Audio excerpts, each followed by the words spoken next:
Hello everyone, welcome back to Aditi react 02। आप सभी से रिक्वेस्ट है, वीडियो को फुल वॉच करने के बाद ही अपना ओपिनियन दीजिएगा। थंबनेल और टाइटल देखकर समझ गए होंगे कि मैं किस पर्सन के लिए बात करने वाली हूँ। बिना टाइम वेस्ट किए चलिए वीडियो शुरू करते हैं। डिटेल में हम बात करते हैं। आज की वीडियो में फिर से मैं डांसर भैया के ऊपर में बात करने वाली हूँ और डांसर दीदी के ऊपर में बात करने वाली हूँ। डांसर भैया के शादी की चर्चा भी मैं करने वाली हूँ, क्योंकि डांसर भैया की शादी की चर्चाएं चल रही है। मेरे पास रिक्वेस्ट भी आया है कि दीदी आप इस टॉपिक पे बात करो। एक नहीं, कई कमेंट शादी से रिलेटेड आया है, तो उस टॉपिक के ऊपर भी मैं बात करने वाली हूँ, डांसर भैया की शादी से रिलेटेड। मगर मैंने कल डांसर भैया का वीडियो देखा था, जिसमें डांसर भैया उस शख्स से मिलवाया जो फर्स्ट टाइम डांसर दीदी को डांसर भैया से मिलवाया था। वो महिला आज इतनी दुखी है, मतलब इतनी बड़ी बीमारी से ग्रसित हैं। कैंसर, ब्रेस्ट कैंसर इनको हो चुका है। भगवान करे वो जल्दी से स्वस्थ हो जाएं और ऐसी बीमारी ईश्वर किसी को ना दे, किसी दुश्मन को भी ना लगे ऐसी बीमारी।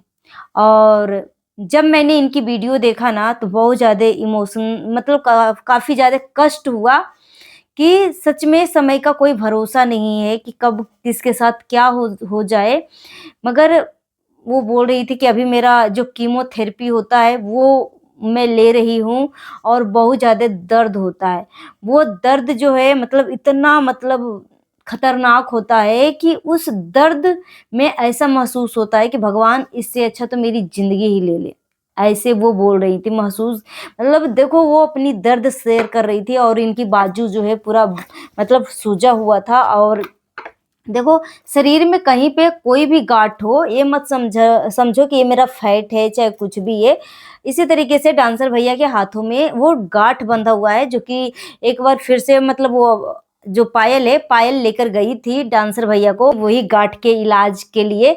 और वो आयुर्वेदिक दवा थी और डांसर भैया बोले थे कि अगर मेरे ऊपर असर होता है, वो दवाई सही, मतलब रिएक्ट करता है मेरे शरीर पे, तो मैं आप सभी को उस डॉक्टर का मैं एड्रेस बताऊंगा, रिवील करूंगा। मगर अभी तक डांसर भैया का वो गांठ जो है सही नहीं हुआ है। और देखो, करीबन 2 महीने तो हो ही चुके होंगे, 2 से ढाई महीना हो चुका होगा, उस इलाज पे कोई असर नहीं पड़ रहा है। क्योंकि जब मैंने कल के वीडियो मैंने देखा डांसर भैया का, जब वो महिला से मिलने के लिए गई जो 4 स्टेज कैंसर से वो गुजर रही थी, तो वो बोल रही थी कि मैं एम्स में, दिल्ली के एम्स में इलाज करवा रही हूँ और मैं डांसर भैया को भी मैं एम्स में ले जाकर एक बार इलाज करवाऊंगी। और वो एक चीज़ का सलाह दिया कि शरीर में कुछ भी हो, एक बार पूरी तरीके से प्रॉपर जो है चेक कर लेना चाहिए। कभी भी लापरवाही नहीं करना चाहिए कि ठीक हो जाएगा, ठीक हो जाएगा। और उन्होंने अपना एक्सपीरियंस बताया कि मैं भी इसी तरीके की चीज़ें सोच रही थी कि ठीक हो जाएगा, ठीक हो जाएगा, नॉर्मल गांठ है, ठीक हो जाएगा, ठीक हो जाएगा। मगर आज वो फोर्थ स्टेज कैंसर से गुजर रही हैं। बहुत तकलीफ हो रही है, मगर मैं ईश्वर से प्रार्थना करती हूँ, फिर से मैं बोल रही हूँ कि भगवान उनको जल्दी से जल्दी स्वस्थ करे। और देखो, मतलब दुआएं में इतनी पावर होती है ना कि जहाँ पे दवाइयाँ असर नहीं करती, वहाँ पे दुआएं असर करती है। ठीक है, तो बहुत तकलीफ हुआ इनकी वीडियो देखकर और बहुत ज़्यादा दुःख होता है, मतलब इस तरीके की चीज़ें देखकर। और छोटे-छोटे बच्चे भी हैं इनकी। और सच में, मतलब वो महिला बहुत दिल की साफ़ हैं, अच्छी हैं। सोचो, मतलब डांसर भैया से डांसर दीदी को यही महिला मिलवाई थी। मुस्कान नाम है कि क्या नाम है? तो सच में यार, मतलब बहुत ज़्यादा दुःख होता है सब चीज़ें देखकर। तो सच में, मतलब क्या ही मैं बोलूँ। कभी भी शरीर में कोई भी एक्टिविटी हो, कोई भी परिवर्तन हो, तो लापरवाही नहीं करना चाहिए। फर्स्ट ऑफ ऑल डॉक्टर से जाओ, कंसल्ट करो, अपनी आप बीती बताओ, अच्छे से जाँच करवाओ कि सब कुछ हम बॉडी फंक्शन तो ठीक काम कर रहा है ना, कहीं पे कोई तो दिक्कत तो नहीं है ना? तो लापरवाही नहीं करना चाहिए। जो आजकल के जो समय में जिस तरीके की चीज़ें हो रही है ना, उस तरीके को अपनी आँखों से देखते हुए कभी भी लापरवाही नहीं करना चाहिए। चलिए अब डांसर भैया के बारे में बात कर लेते हैं। पायल का मैंने वीडियो मुझे किसी ने भेजा और कमेंट भी किया कि दीदी आप इस टॉपिक पे बात करो। पायल बोल रही थी कि जब ये हिंदू रक्षा दल की जो मतलब महिला आई थी डांसर भैया के पास, और उसको भी मतलब पायल जो है उनको भी अपने कैमरे में कैप्चर करी। मगर एक चीज मैं बोलना चाहूंगी, मुझे पायल का ये चीज बिल्कुल भी अच्छा नहीं लगा। जब वो हिंदू महिला रक्षा दल की महिला को अपनी ब्लॉग में ले रही थी ना, तो वो देखो कैमरा उठाने से पहले उनको पायल को बोल देना चाहिए था कि मैं थोड़ा-सा आपको कैप्चर करने वाली हूँ, थोड़ा-सा आप ठीक-ठाक बैठ जाइए, तो अलग चीज़ होती है। अब एक देखिए समाज सेविका है, हिंदू रक्षा दल में वो कार्यकर्ता हैं, तो इस तरीके से आप अपने ब्लॉग में नहीं दिखा सकती हैं, और दिखाती भी हैं, तो एक रिस्पेक्टफुल तरीके से दिखा सकती हैं, ठीक है? तो मुझे बिल्कुल भी अच्छा नहीं लगा जब पायल उनको दिखाया, ठीक है? हिंदू महिला रक्षा दल की तो दिखाया पायल ने अपनी ब्लॉग में, तो पता है क्या बोल रही थी? ये मोहतरमा आई हुई है, मतलब क्या है भाई? मतलब बात करने का लहजा ही मतलब अलग ढंग से, ये मोहतरमा आई है, ये मोहतरमा भी आई हुई है, ठीक है? ऐसे अगर इसी बात को हम सही तरीके से प्रेजेंट करते और सही पोजीशन में अगर वो बैठी रहती, वो मोबाइल चला रही थी लेटी हुई, और डायरेक्ट दिखाया कि मोहतरमा भी आई हुई है, तो क्या जब हम किसी का पर्सनालिटी दिखाते हैं ना, तो उस अगर इंसान कुछ ऐसा काम कर रहा है ना, तो उसका इज्जत रिस्पेक्ट भी उस तरीके से हमें प्रेजेंट करके दिखाना होता है।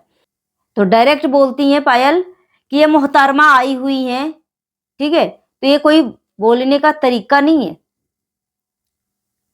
तो मुझे बिल्कुल भी सही अच्छा नहीं लगा कि क्या इज्जत रख रही हैं, क्या इज्जत कर रही हैं अपने घर में आए हुए मेहमानों को।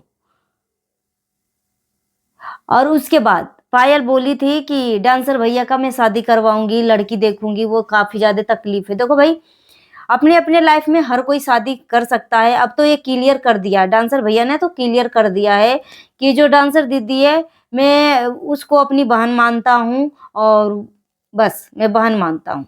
वो कई बार, इस बार भी हिंदू रक्षा दल की जो महिला थी, वो भी क्लियर करी है। तो वो अपने देखो, हर माँ बाप चाहते हैं जब बच्चे जवान हो जाते हैं, वो चाहते हैं कि टाइम से बच्चे को शादी हो जाए, ठीक है? तो जब सब कुछ सामने-सामने क्लियर है, सामने वाले पर्सन को कोई तकलीफ नहीं है, तो रिएक्शन चैनल वाले को क्या तकलीफ होगा? क्या तकलीफ होगा भई? शादी करो, अपना घर बसाओ, मुझे कोई दिक्कत नहीं है, मगर थोड़ी-सी तकलीफ है। तकलीफ इस बात की है कि मुझे लग रहा था कि जो डांसर दीदी है ना, उनका एक सपना है डांसर दीदी का अपना घर, सपनों का घर।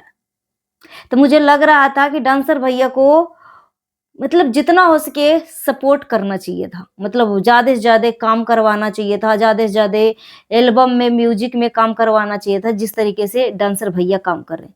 डांसर भैया से कोई जलता नहीं है, ठीक है? मगर तकलीफ इस बात के लिए हो जाता कभी-कभी पब्लिक को, कि पब्लिक चाहती है कि जिस हिसाब से डांसर दीदी काम कर रही है, उसको कोई भी सफलता नहीं मिला। मतलब उसको मेहनताना, जिस हिसाब से जितनी मेहनत करी ना, मेहनत का फल उस बच्ची को नहीं मिला। 3 से 4 साल हो चुके हैं, उसका फेसबुक एफबी अकाउंट मोनेटाइज नहीं होने दिया गया। अब इसके पीछे का रीज़न क्या है, नहीं है?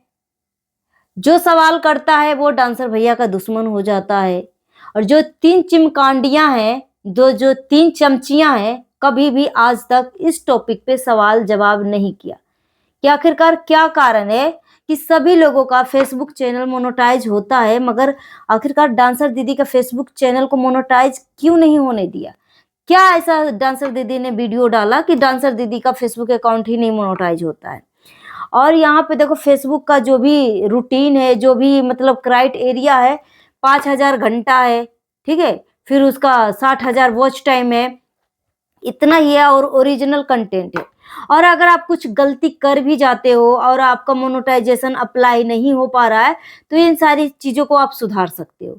जब आपकी क्राइटेरिया पूरी हो जाए, फिर दोबारा से 2 से ढाई महीने, 3 महीने के अंदर फिर से आपको मोनेटाइजेशन ऑन करने का एप्लीकेशन आएगा, उसको आप फिर से ऑन कर सकते हो, ठीक है? तो ऐसी बात नहीं है। तो यही सवाल है कि डांसर दीदी ने इसकी फेसबुक अकाउंट क्यों नहीं मोनेटाइज हुआ। और मेरा चाहत थी कि डांसर दीदी को जिस हिसाब से वो मेहनत कर रही है, वो बच्ची, वो फैमिली, उसको मेहनत का फल मिलना चाहिए था, मगर नहीं मेहनत का फल मिला।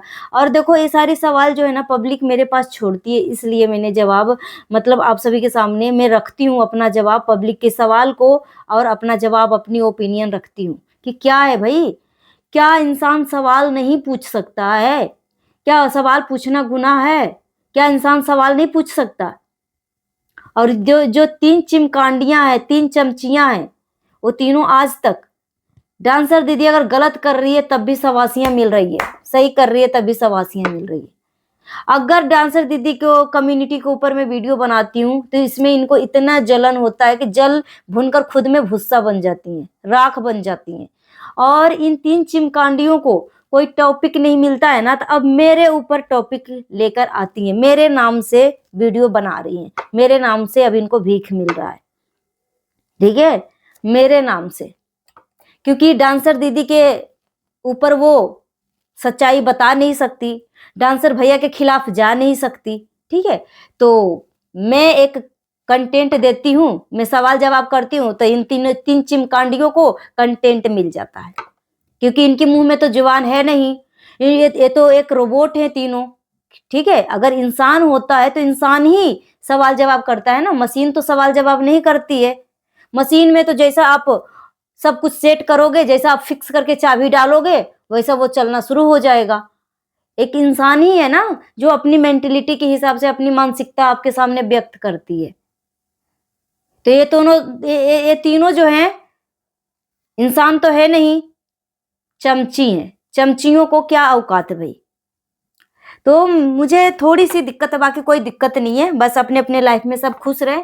मगर मैं चाहती थी कि डांसर दीदी का अपना घर हो जाए, उसको अपना मेहनत मिल जाए, मेहनत का जो भी मेहनत करी है उसका फल मिले, और डांसर दीदी को ज़्यादा से ज़्यादा काम करवाता। जिस तरीके से डांसर भैया 2026 में डांसर भैया का करीबन 10 एल्बम सॉन्ग जो है रिलीज हो चुका है, और एक और आने वाला है। और डांसर दीदी का मात्र 2 सॉन्ग आया था, एक सॉन्ग तो वैसे ही आ गया था टेम्परेरी, ठीक है, बच्चे की तरह खेलते कूदते, और एक सॉन्ग मुझे बहुत अच्छा लगा था। सो गाइस, अपना ओपिनियन हमें कमेंट बॉक्स में जरूर दीजिए, जितना उसके वीडियो को शेयर करिएगा, हाइप देने का ऑप्शन अवेलेबल है, हाइप भी दे दीजिएगा। Thank you.